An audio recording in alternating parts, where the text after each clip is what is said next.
ఏమంటారంటే 100 రోజుల పరిపాలనలో 200 మంది రైతులు ఆత్మహత్య చేసుకున్నట్టున్నారు. సూటిగా నేను చంద్రశేఖరరావుని అడుగుతున్నా, ఏ రైతు ఏ ఊరు అతని వివరాలు మాకు పంపుండి నిజంగానే రైతులు చచ్చిపోయి ఉంటే ఆ రైతు కుటుంబాలను ఆదుకునే బాధ్యత మాది.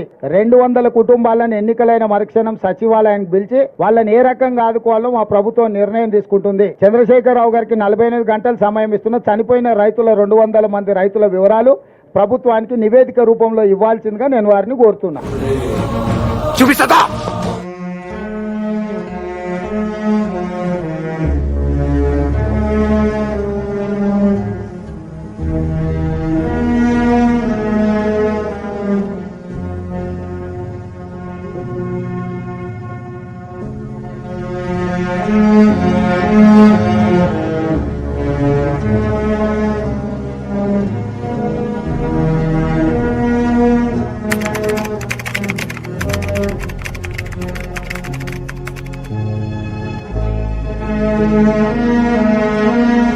తెలంగాణ వచ్చిన రోజు నేను కొన్నిసార్లు ఏడ్చుకుంటూ రైతులకు దండం పెట్టి చెప్పింది, మీరు ఆత్మహత్య చేసుకోకండి, ఒక 2-3 ఏళ్ళు బతికుండండి, నేను మిమ్మల్ని కాపాడుకుంటా అని చెప్పి కూడా చేతులెత్తి దండం పెట్టి చెప్పాను.